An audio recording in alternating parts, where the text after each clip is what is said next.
Selamat malam, Namo Sanghyang Adi Budaya, Namo Buddhaya.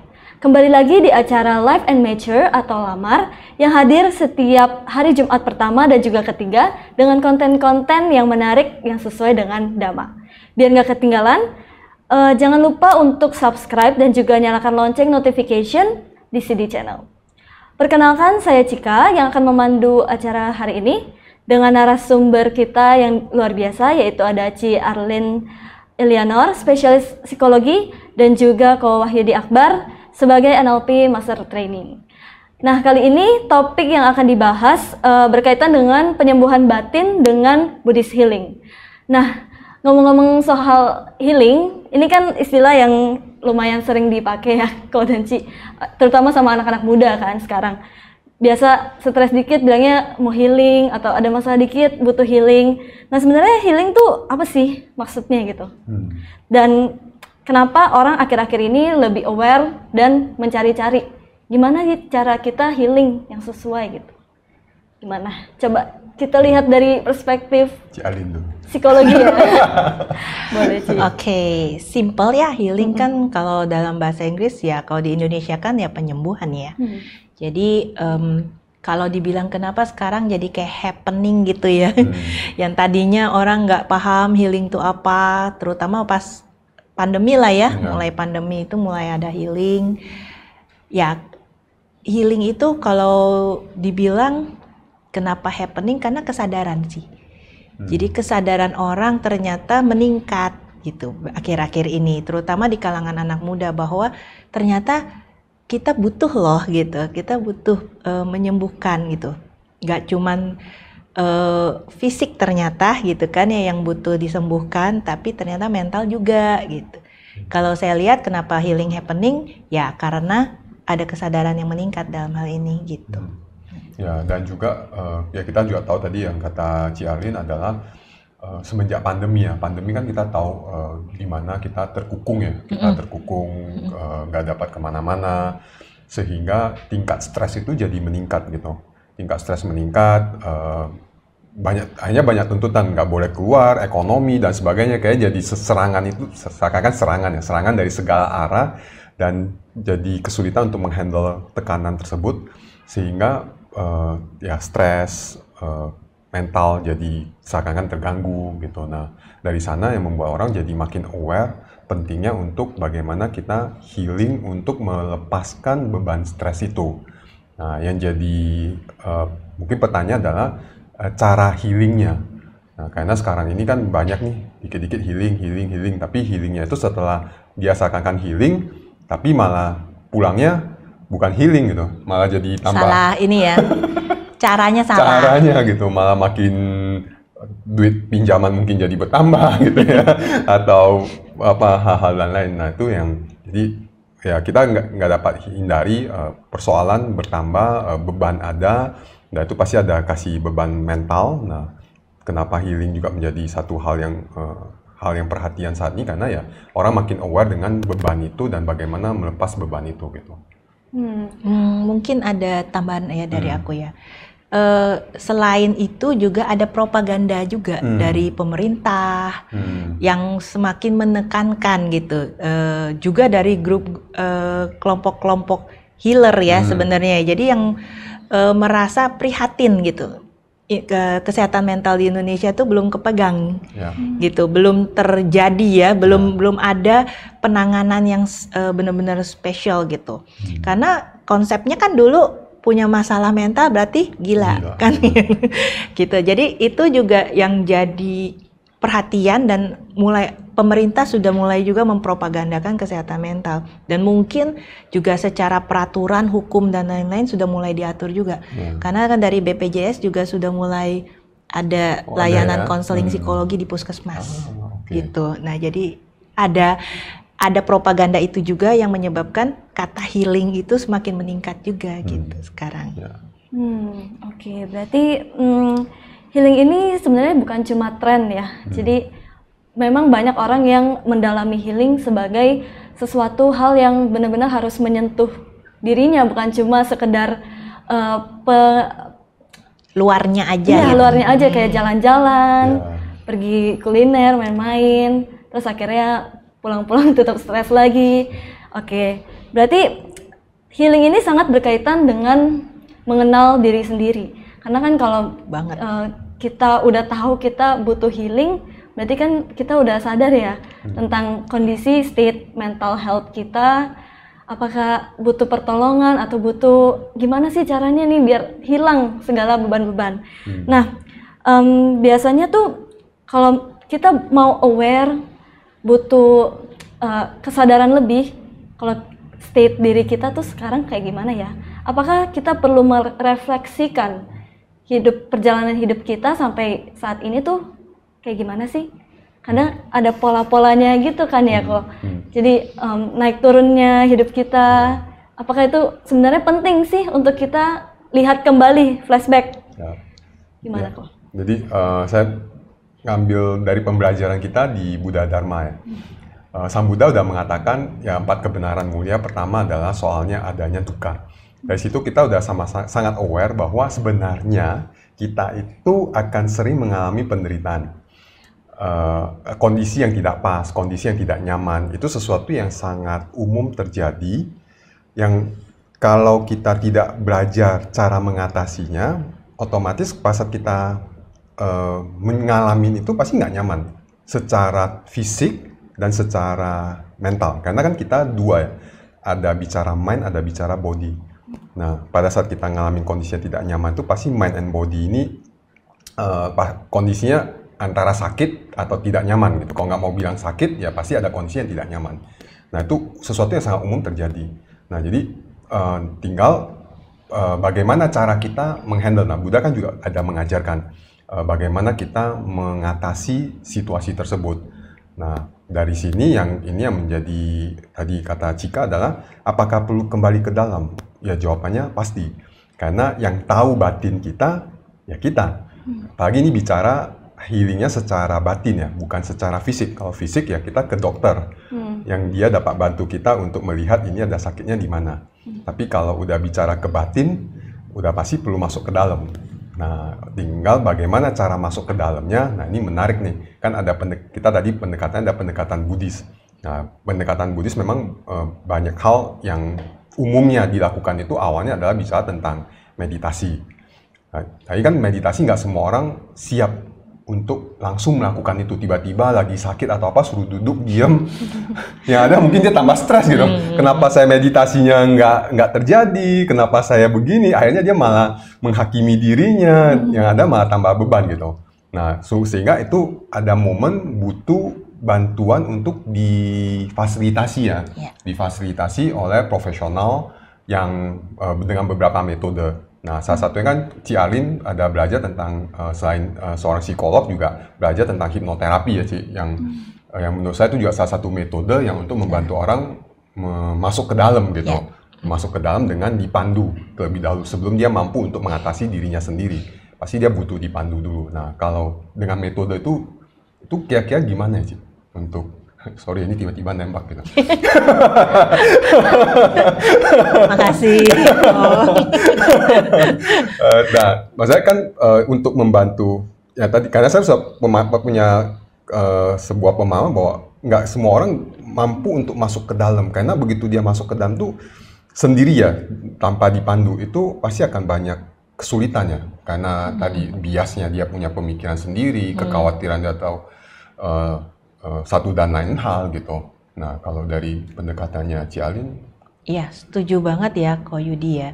Jadi menjawab yang tadi Cika tanya, apakah memang perlu melihat ke dalam? Perlu banget. Karena kita kan tahu ya ada semboyan yang namanya mens sana in corpore sano. Orang bilang di dalam tubuh yang sehat terdapat jiwa yang sehat. Cuman kan karena dulu itu disampaikannya dalam pelajaran olahraga ya. Jadi kita memikirkannya bahwa kalau kita badannya sehat maka kita happy. Seperti itu. Tapi kalau kita ngomong sekarang, apalagi soal healing nih, kita kan tahu bahwa ternyata mens sana in corpore sano itu arti dibalik itu sebenarnya di dalam tubuh yang sehat, betul, ada jiwa yang sehat. Berarti jiwa sehat dulu, baru tubuhnya bisa ikut sehat. Gitu. Jadi kalau dibilang penyakit fisik itu kebanyakan kalau di runutin lagi, munculnya semua dari pikiran. Setuju ya Ko ya? Setuju. Ko Yudi kan praktisi NLP. Jadi ya udah tahu banget dah soal begini. Ya bahwa memang pikiran adalah pelopor segala sesuatu. Jadi perlukah kita untuk ke dalam? Jelas, karena sumbernya adalah pikiran kita. Konsep diri kita gimana? Kita melihat diri kita gimana gitu. Nah, soal membutuhkan bantuan, iya, karena banyak yang belum memahami tentang dirinya gitu, belum memahami tentang kesehatan mental secara keseluruhan. Sebenarnya saya ini sehat nggak sih, bahkan ya gitu ya. Kadang-kadang kita berpikir, saya pikir saya baik-baik aja, tapi ternyata ada yang bilang gitu kan, atau saya kok merasa kayaknya ada yang kurang kayak gitu. Nah, kadang-kadang dalam proses kita menemukan diri sendiri, kita membutuhkan pendampingan gitu, jadi bukan selalu harus sampai sakit ya. Justru sebelum itu terjadi kita melakukan healing itu. Jadi ibaratnya nih, kalau kita sakit, kalau udah parah kan obatnya tambah berat ya, tambah banyak keluar uang gitu kan. Tapi seandainya dari awal kita jaga kesehatan, kan nggak harus sampai segitunya gitu. Nah sama, jadi dalam kesehatan mental pun ketika kita mau sehat secara mental, kita butuh pendampingan, is okay. Kita harus meminta bantuan, nggak apa-apa gitu. Jadi sangat penting justru kalau pendampingannya. Jadi kita sekarang banyak ya healer sekarang gampang lah ditemukan ya. Termasuk kita di rumah konsultasi CD ya, kita ya. Di kita aja udah sekarang healernya aja udah nambah banyak loh. Yang tadinya cuman berapa ya tadi ya dari awal ya. Sekarang udah ada 10 lebih gitu yang join gitu. Jadi kalau misalnya ada yang membutuhkan bantuan, kita open banget gitu.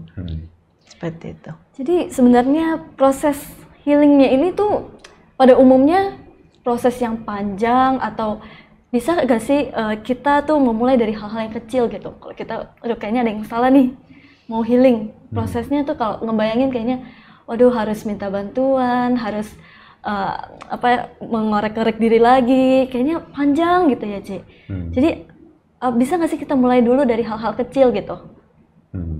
Bisa banget ya, bisa banget. Semua itu mulai dari langkah kecil, gitu ya. Banyak yang gagal healing karena ada denial juga, gitu. Merasa aku nggak punya masalah gitu kan. Tapi dalam hidupnya banyak masalah ya ternyata gitu, tapi nggak bisa melihat gitu. Nah itu ya tetap membutuhkan ya gitu ya. Jadi dan biasanya kami para healer, para coach gitu mengarahkan kliennya itu untuk justru memang step by step. Gitu, dilihat dulu, ini bukan langsung, oh ya kamu sakit ini obatnya ini gitu ya, nggak begitu ya. Itu dokter. Ya kalau kita beda ya, kalau ini justru kita mengcoach setiap individu itu step by step gitu. Oke, masalahnya di mana, rasanya seperti apa dulu gitu. Kita encourage gitu mereka untuk ngomong sendiri, memikirkannya. Jadi kita ini lebih ke perantara sebenarnya ya. Kita memang kategorinya healer, tapi bukan seperti kasih obat sembuh gitu, dukun ya. Jampi-jampi ya enggak. Meskipun bisa Kak, bisa. Gitu ya. Tapi kita akan kita mengarahkan yang bersangkutan untuk memahami dirinya sendiri, menerima masalahnya. Oh ya, saya memang begitu, maka akan terjadi move on gitu. Nah, seperti itu. Nah, itu yang akan kita lakukan sebentar lagi nih kok. Nanti kita akan, ya benar. Sekalian nih kita promosi ya. Izin promosi ya. Jadi, boleh. Ada apa ini? Ada apa nih? Ini juga menarik karena ya kita makin melihat tadi yang kata Ci Arlin bahwa nanti tanggal 19 Juli ya. Kita akan ada sebuah satu event one day Buddhist healing. Jadi kita membuat sebuah event, ada Ayah, ada Ci Arlin, ada saya, ada Ci Suyani, ada Ci Mimi. Kita ada berenam ya, Tommy dan Ci Irma. Jadi kita berenam atau bertujuh. Nah, kita membuat satu event Buddhist healing. Nah, tujuannya tadi karena kita menyadari bahwa kita pasti punya problem. Saya mungkin kata ini akan membawa orang merasa gue tadi ya denial gitu. Gue nggak ada masalah, gue baik-baik aja.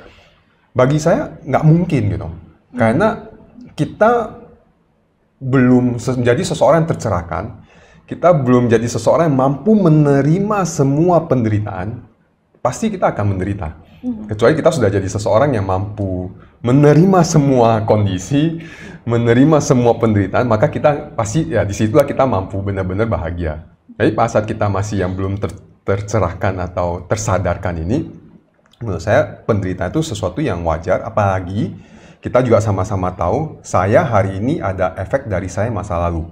Nah, pasti saya ada berhubungan juga dengan orang tua saya, dengan mungkin kesalahan yang saya lakukan di masa lalu, event-event yang terjadi di masa lalu. Nah, kadang-kadang itu terbawa menjadi perilaku saya saat ini. Nah, sehingga apakah ada dendam, ada kekesalan dengan penyesalan tentang masa lalu.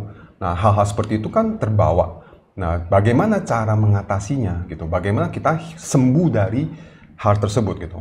Sebenarnya kalau dibilang mudah nggak? Ya kalau kita udah belajar sebenarnya mudah. Tapi untuk dimudahkan itu, nah itu yang tadi kata Cialin, step by step-nya itu, nah gimana caranya gitu. Nah itu yang nanti juga kita akan bahas dan fasilitasi ya di hari tersebut ya Ci. Ya, jadi di One Day Buddhist Healing itu, ya itu yang saya bilang, step by step-nya akan dikawal gitu. Jadi yang mengikuti program ini tidak hanya yang memang sudah merasa dirinya bermasalah gitu. Andaikan merasa dirinya baik-baik aja, tapi ingin tahu seperti apa sih gitu step by step-nya healing secara Buddhism gitu. Nah, di situ dia bisa belajar gitu. Jadi bisa jadi dia bisa membantu orang lain yang orang di sekitar dia juga. Jadi dia jadi peserta, dia ikut, dia tahu oh seperti ini gitu proses healing yang secara Buddhism gitu ya. Jadi nanti dia pulang dia bisa praktek gitu kan sama keluarganya, sama temannya gitu. Kayak gitu sih. Nah, itu bagus banget. Jadi kalau misalnya memang ada yang bisa ikutan itu kita akan sangat encourage untuk ikut, encourage untuk ikut gitu. Kita terbuka banget gitu ya. Bahkan kita membuka ini nggak cuma untuk Buddhism gitu. Umum. Jadi siapapun yang mau tahu, mau belajar, sekaligus mau healing, silahkan gitu. Ngomong-ngomong soal masa lalu tadi, dan juga Ci Arlin tadi ada ngomong move on. Nah, kalau saya lihat orang-orang sekitar, teman-teman, kayaknya banyak banget yang sebenarnya beban dari hidupnya itu gara-gara masa lalu. Jadi kayak ada satu yang terikat atau entah dari kejadian yang dia lakukan atau orang lain lakukan terhadap dia. Kayaknya susah gitu Ci untuk move on-nya ya kok ya. Melekat ya. Melekat. Jadi sebenarnya nanti akan diajarin Ci. Yes. Oke.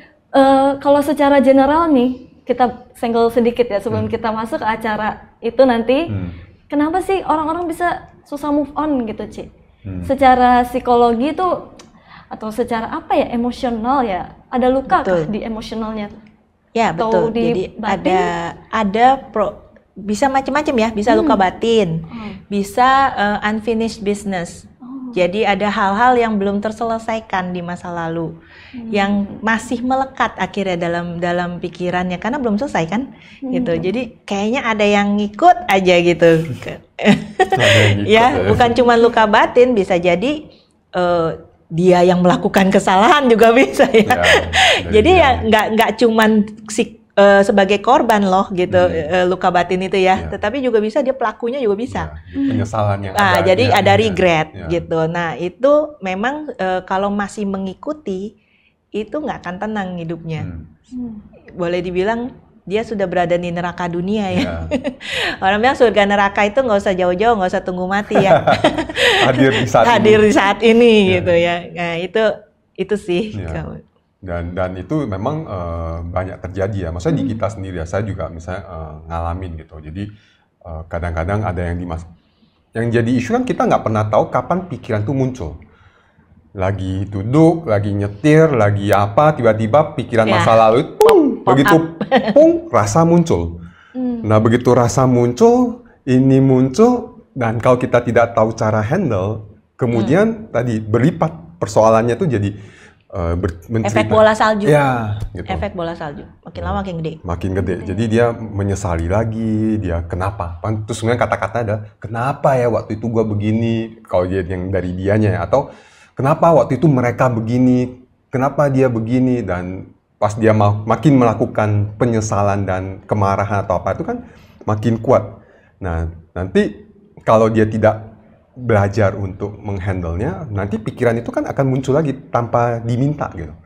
Dia akan muncul. Nah, yang membedakan adalah kalau yang sudah healing, pas dia muncul dia sudah sadar. Dia sadar dan dia tidak terbawa oleh pikiran itu. Perasaan yang muncul dari pikiran itu. Dia mampu melihat kejadian itu dengan santai, senyum aja. Itu pelajaran, bahkan dia dapat insight dan sebagainya. Nah, yang belum move on itu adalah pikiran itu muncul, rasa itu muncul, hanyut di sana. Berarti kalau yang nggak move on tuh ibaratnya lukanya cuma ditutupin aja ya kok. Ya. Nanti suatu saat kebuka sakit lagi. Ya. Jadi berarti kalau misalkan kita melewati proses healing, kalau kita punya luka di masa lalu, kita akan ngorek-ngorek dong ya Ci. Balik lagi ke masa lalu, lihat mau lagi. nggak mau harus berhadapan. Harus berhadapan dengan apa yang jadi masalah kita. Karena kalau orang-orang kan kayaknya takut, nggak menghindari, mau, denial gitu kan. Berarti, tapi akan dipandu ya kalau misalkan didampingin. Dengan orang-orang profesional pasti kan paham. Yes. Rasa-rasanya, ketakutannya. Oke. Jadi kalau misalkan kita belum move on, apalagi pengaruhnya dari orang lain, gitu kan. Kadang kan nggak bisa maafin, ya kan sih. Gimana sih? Apakah maafin orang tuh sebenarnya cuma di mulut doang, atau sampai di batin kita beneran plong, lega, maafin orang, biar kita juga healing gitu? Apakah maafin orang tuh sebagai bentuk healing juga sih sebenarnya? Iya, memang. Pasti lah. Iya, pasti ya. Ya, pasti. Bagian dari ujungnya dari melepas itu adalah forgiveness. Gitu. Kalau tidak ada terjadi forgiveness, ya berarti masih kan? Berarti gitu. masih. Nah, cuman banyak yang akhirnya sulit untuk forgive karena merasa kalau aku forgive nih, gengsinya ya gitu ya. Bukan, kalau bahasa orang Medan tuh bukan gitu. Nggak tahu teman ngerti nggak, maksudnya nggak rela gitu. Jadi ada yang ya itu gitu. Jadi prosesnya akan terberat itu justru di situ. Proses move on itu adalah di situ. Nah itu kan kalau ke orang lain. Kalau ke diri sendiri gimana? Termasuk forgive diri sendiri. Lebih sulit kayaknya ya. Ya, jadi itu tadi kenapa kadang perlu dibantu ya. Bahkan dibantu aja juga suka denial, karena dia kan saking, kalau bagi saya manusia itu saking pintarnya, dia mampu mikirin cara untuk defense lah. Defense itu karena dengan sebuah intention sebenarnya mau membuat dirinya nyaman sebenarnya. Dia pengen membuat dirinya nyaman, tapi jangka pendek, nggak membuat dia mampu menghadapi persoalan tersebut dan membantu dia untuk sembuh. Nah, yang tadi kata Cialin adalah pada saat dia deny dan bagaimana dia forgiveness itu, ya bagaimana dia mau forgive gitu. Nah, ini yang memang perlu dipandu, nggak seperti yang tadi, ya benar seperti kata Cika, nggak hanya sekedar diucap aja gitu. Karena kalau yang saya pahami dari ajaran Buddha kan pikiran pelopor. Nah, untuk forgive ini muncul, dia perlu punya pemikiran apa yang dapat mendukung dia sehingga dia mampu memunculkan forgiveness ini gitu. Nah, kadang-kadang justru butuh bantuan untuk dibantu cara berpikir yang lebih luas yang akan membantu dia mendapatkan insight yang membuat dia akhirnya jadi rela dan atau akhirnya nyerah gitu ya. Ya udahlah, saya dengan rela dan dengan apa untuk memaafkan diri saya ataupun orang lain. Mengubah mindset. Ya, mengubah mindsetnya. Gitu. Kalau cara seperti ini dia nggak forgive gitu ya. Dengan cara lain. Cara lain. Gitu. Mengubah mindsetnya. Benar. Gitu. Sehingga dia mampu forgive.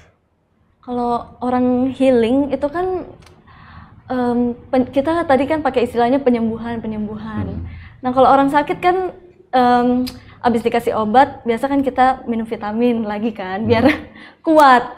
Nah, kekuatan diri, kalau kita udah healing, sebenarnya sumber-sumbernya tuh kalau kita bilang kekuatan diri itu kayak sumber yang bikin kita bahagia, lebih sehat secara mental. Nah, apakah benar kalau sumber kekuatan itu dapatnya tuh dari pengakuan, validasi, atau pencapaian-pencapaian, atau tuh sebenarnya pikiran kayak gitu tuh salah? Kita harusnya menggali kekuatan diri itu dari lebih ke dalam batin. Jadi gimana, Ci? Apakah Jadi benar, seseorang tuh butuh validasi, butuh pengakuan, tapi dari diri sendiri. Oh, dari diri sendiri justru. Tidak mencari dari luar. Dari luar itu nanti bonus ya. Iya, bonus. Bonus. Jadi kesalahan orang itu kan mencari dulu dari luar. Kalau orang dari luar, dia punya ekspektasi untuk divalidasi dari luar, diakui dari luar gitu kan. Sehingga ketika itu belum terjadi, yang ada adalah kekecewaan gitu kan. Tapi kalau dia sudah bisa memvalidasi diri sendiri, oh aku oke kok, so far aku baik-baik aja, sejauh ini aku sudah mengusahakan yang terbaik gitu. Apa yang aku lakukan itu aku udah berusaha loh gitu. Mengapresiasi diri sendiri gitu, memvalidasi diri sendiri. Nah, kalau dia sudah bisa begitu, energinya akan naik. Vibrasinya akan positif.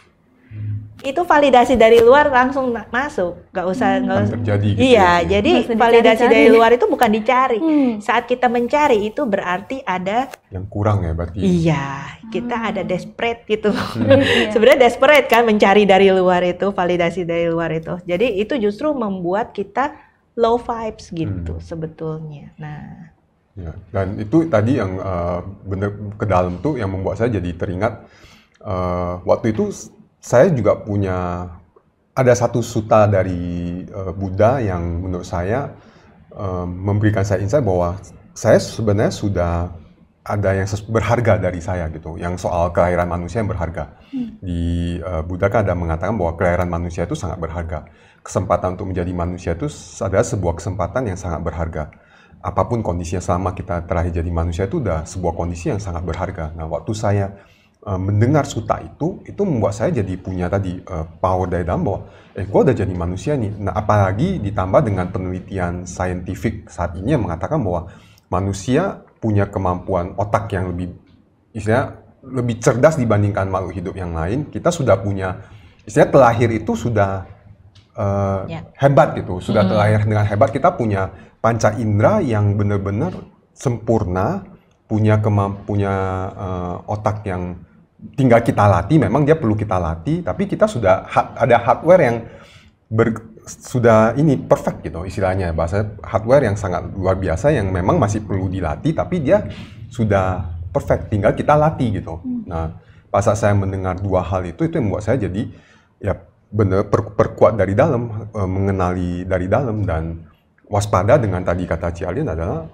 cari dari luar, compare dengan di luar gitu. Nah, dulu misalnya saya sebagai trainer, trainer ini dia udah di Facebook, lihat lagi ya sosial media, Instagram, wah dia ngajar kelas ini, iri hati apa sekarang. Nah, salah satu yang tadi kata saya perlu mampu melihat ya, oke, saat ini saya seperti ini, maka ajaran Sang Buddha untuk kembali ke saat itu menjadi sangat penting juga. Bahwa saya di saat ini seperti ini, saya kondisinya seperti ini, tapi bukan berarti saat ini akan seperti ini terus kan. Tinggal bagaimana saya menggunakan momen saat ini untuk meningkatkan kapasitas diri saya sehingga lebih baik dan bukan cari keluar gitu. Nah, pas saat saya mampu ke dalam dan meng-acknowledge dan mengapresiasi diri ya, Ci, itu akan membantu kita untuk tadi power. Benar sekali kata Ciarin. Jadi pas saat power kita, energi kita baik, pasti akan terpancarkan baik ke orang, dan orang pasti akan melihat yang baik dari kita. Gitu. Bahkan Buddha aja mau jadi Buddha aja lewat manusia dulu ya. Iya, benar. Ya, jadi itu satu hal yang menurut saya sangat memberikan motivasi bagi saya gitu. Berarti meningkatkan kekuatan diri itu termasuk proses dari healing. Iya. Betul. Nanti akan ada sesinya nggak sih untuk ini? Ada dong. Ada ya? Ya. Wah, luar biasa. Ada dulu ya? Ada dulu. Nggak, ada. Diadain. Karena itu benar, itu fondasi ya. Maksudnya tadi yang sedikit, menurut saya yang saya pahami, satu hal untuk membuat orang agak sulit untuk berubah karena dia tidak punya fondasi, punya acknowledge ke diri. Selama dia tidak punya acknowledge ke diri, dia akan selalu sifatnya itu dia akan seperti victim.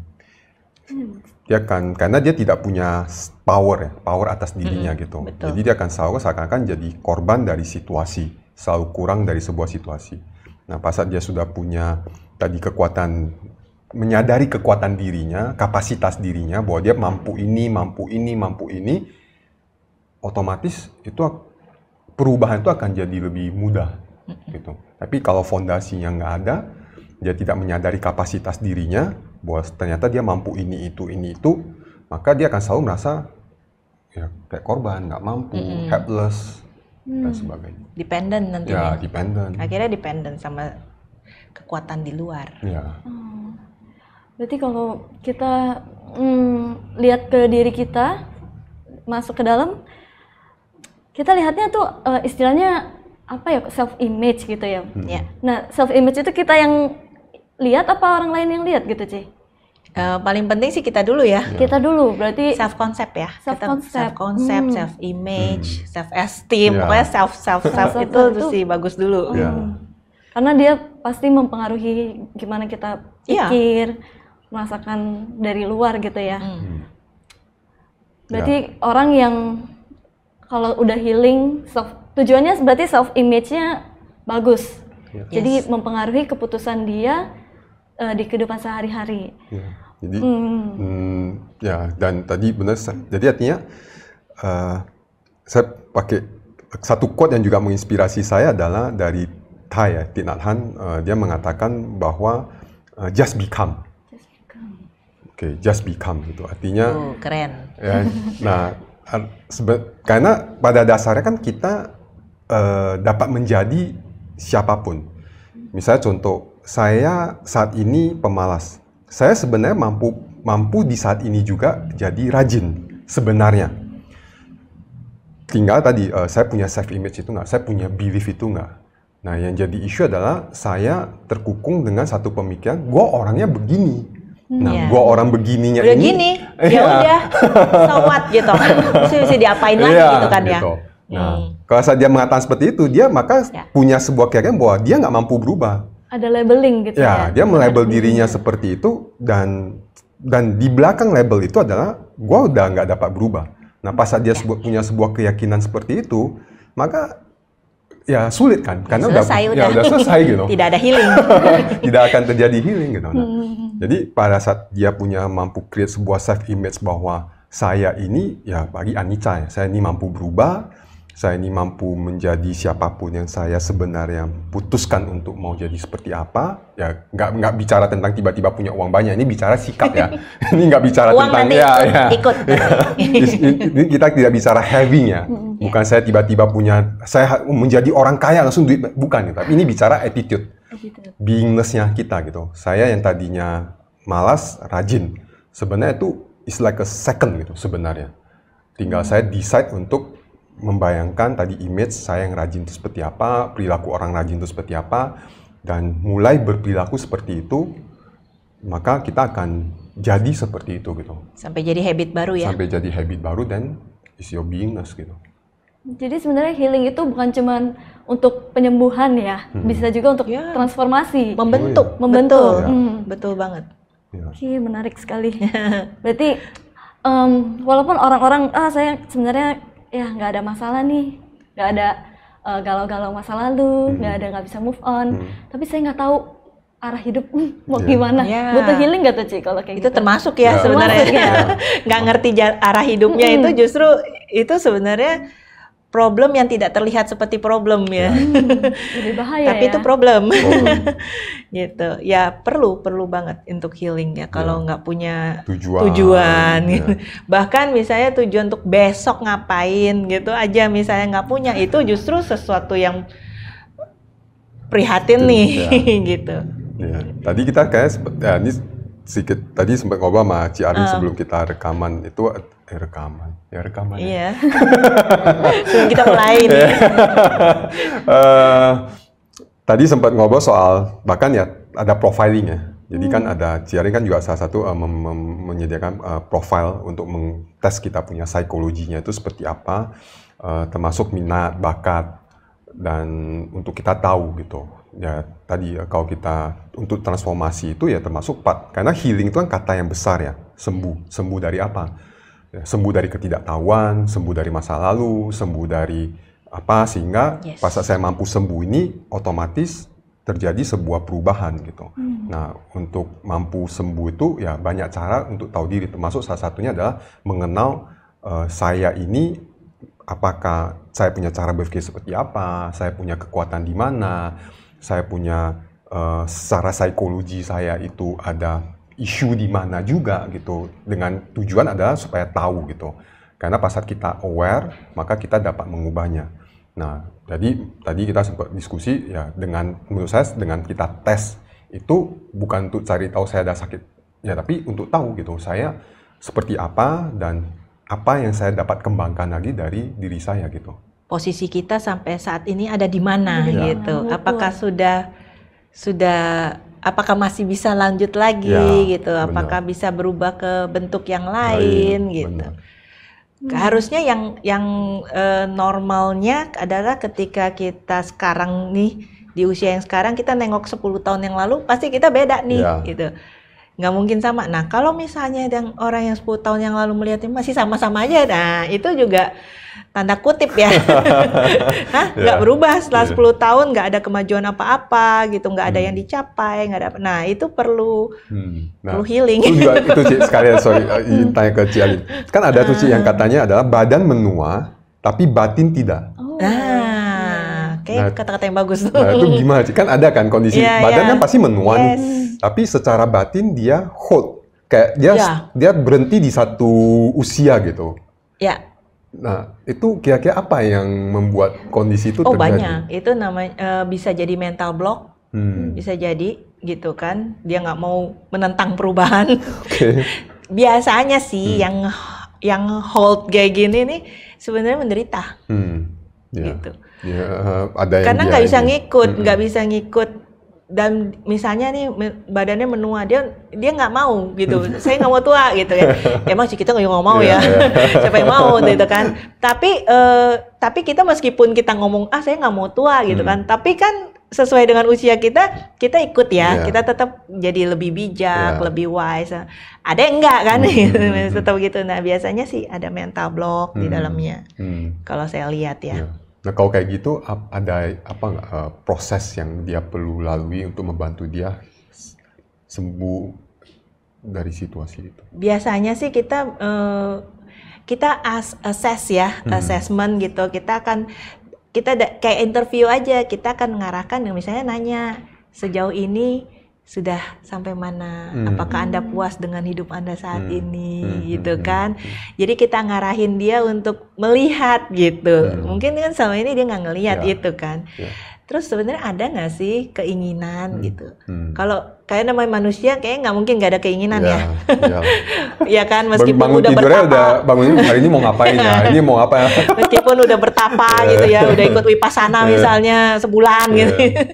Tetap namanya normalnya manusia itu ada keinginan. Nah, apa gitu kan? Kalau sampai dia sulit menjawab itu, nah itu kan mungkin ada apa nih gitu kan. Enggak, aku nggak pengen apa-apa. Nah itu juga ya nggak. Ya, satu hal yang jadi dia perlu aware juga gitu. Nah, ini juga sebenarnya saya yakin itu akan jadi, bukan yakin, itu salah satu yang memang kita akan juga bahas di One Day Buddhist Healing itu, terkait dengan bagaimana kita move on dan sembuh dari persoalan di masa lalu. Jenis masalah tuh banyak. banyak banget. Wah, kalau tadi kan ngomongin masalah, kalau misalkan balik lagi ya Ci, sedikit tentang tujuan hidup kita. Nah, kalau tadi kan orang ditanya nggak tahu kan, itu kan yang akan dibantu untuk lihat. Nah, kalau orang udah tahu nih, pasti kan punya bayangan, punya visualisasi gitu, imajinasi. Sebenarnya bentuk-bentuk visual di pikiran kita, di otak kita itu punya peran nggak sih untuk kita mencapai tujuan itu? Apa sebenarnya cuma di angan-angan doang, atau sebenarnya sebagai dorongan ada perannya gitu? Gimana? Aku dulu. Jelas punya peranan. Pikiran adalah pelopor, pikiran adalah pembentuk. Apapun yang kita pikirkan dia akan berbentuk suatu saat gitu. Jadi kalau kita pikir jelek ya jadilah jelek gitu. Kalau kita pikir bagus jadilah bagus gitu. Itu sudah harga mati ya, hukum alam lah itu ya. Jadi kalau dibilang apa yang kita visualkan jelas itu bisa jadi kenyataan gitu. Cuman bukan berarti kita diem. Biasanya kita gini, kita punya visual dan kita akan mengarahkan tanpa disadari maupun disadari. Perilaku kita, tindakan kita, keputusan-keputusan kita mengarah pada apa yang kita visualkan. Ya benar ya kok ya, secara NLP juga gitu ya.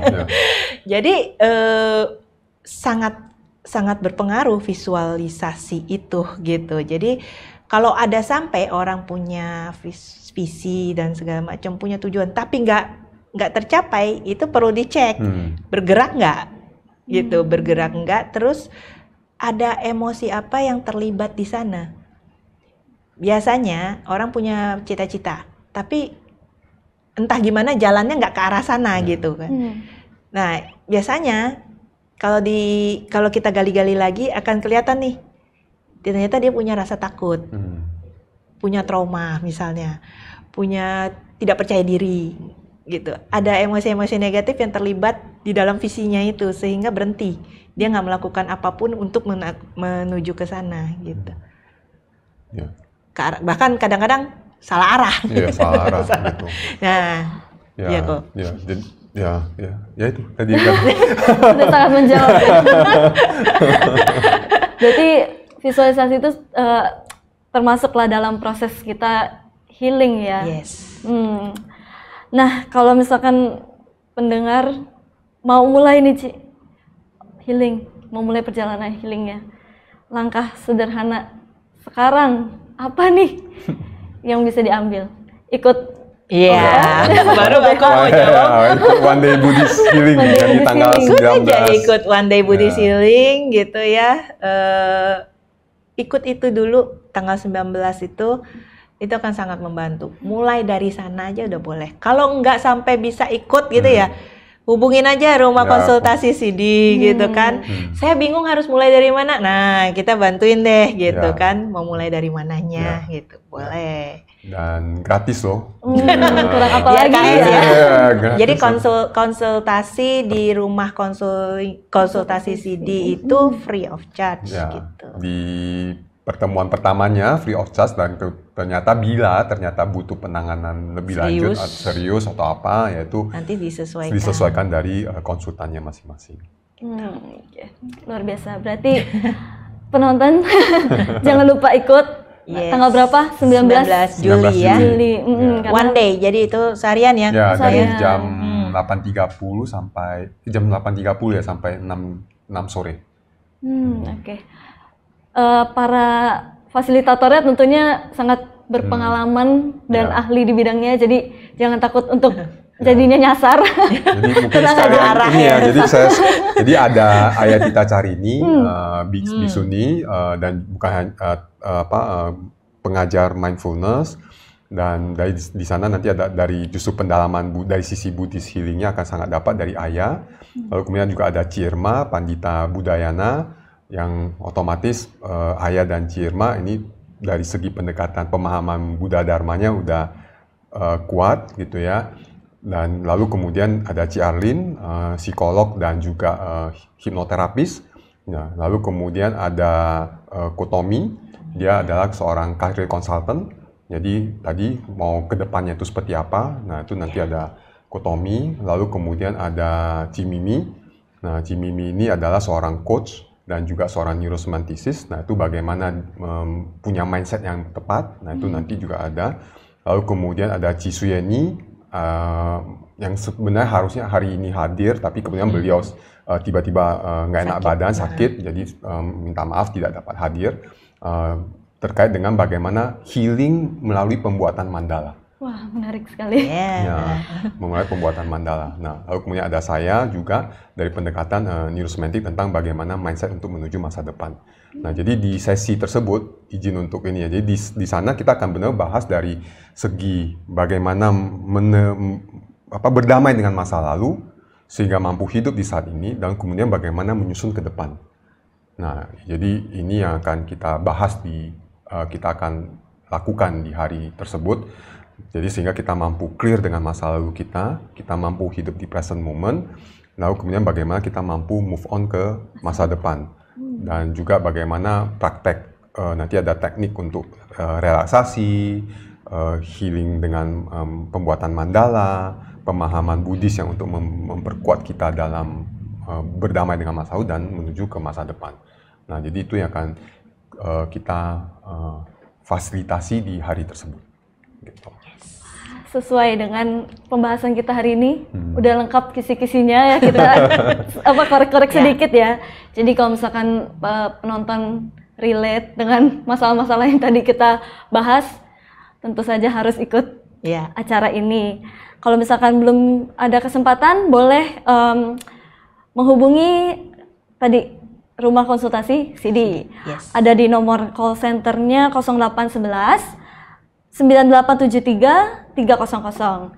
Nah, di sini seperti yang tadi Ci Arlin bilang, free. Jadi nanti akan ngobrol-ngobrol dulu ya, baru kalau misalkan butuh penanganan lebih lanjut akan diarahkan.